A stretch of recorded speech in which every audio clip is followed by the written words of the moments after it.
Hi friends, welcome to Kiki vlogs. మన అక్వేరియంలో అయితే రోజు ఒక ఫిష్ చనిపోతుందండి. అదైతే నేను మొక్కలకి వేసిస్తున్నాను. ఈరోజు 4 ఫిషెస్ చనిపోయాయండి. ఇవి కూడా నేను మొక్కలకి వేయబోతున్నాను. అండ్ నేను మళ్ళీ ఫిషెస్ తెచ్చి పెంచుతానండి. దాని మీద ఒక వ్లాగ్ చేద్దాం అనుకుంటున్నాను విత్ మై పర్సనల్ ఎక్స్పీరియన్స్. అంటే బేసిక్ కేర్ ఎలా తీసుకోవాలి, ఫిషెస్ లైఫ్ స్పాన్ ఇంక్రీజ్ అవ్వడానికి ఎలాంటి టిప్స్ ఫాలో అవ్వాలి అన్ని దానిపైన నేను ఒక వ్లాగ్ చేద్దాం అనుకుంటున్నాను.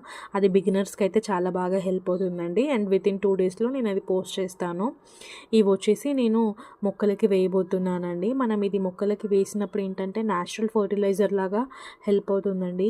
ఇది ఫిష్ డీకంపోజ్ అయ్యేటప్పుడు మనకి నైట్రోజన్ అండ్ ఫాస్ఫరస్ మంచిగా రిలీజ్ అవుతుందండి.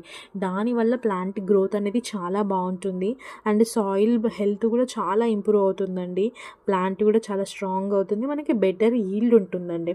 ఇంకొచ్చేసి మొక్కలకి రకరకాల డిసీజెస్ వస్తాయి కదండి, వాటి నుంచి కూడా మొక్కకి దానంతలో అది రక్షించుకోవడానికి ఇమ్యూనిటీ అనేది పెరుగుతుందండి. సో మీ ఇంట్లో కూడా అక్వేరియం ఉంటే కనుక ఫిషెస్ ఇలా చనిపోతే ఫిషెస్ని పారేయకుండా డెఫినెట్లీ ఇలా ట్రై చేయండి. ఒక్కొక్క మొక్కకి ఒక్కొక్క ఫిష్ వేసినా సరిపోతుందండి. నేనైతే 4 ఫిషెస్ ఒకే మొక్కకి పెట్టేస్తున్నాను. అండ్ నా వీడియోస్ కనుక మీకు నచ్చితే please to like and subscribe my channel. మీ ఫ్రెండ్స్లో గ్రూప్స్లో కూడా ఎవరైనా ప్లాంటేషన్ ఇంట్రెస్ట్ ఉన్న వాళ్ళకి కూడా ఈ వీడియో పోస్ట్ చేయండి. Okay friends, thank you.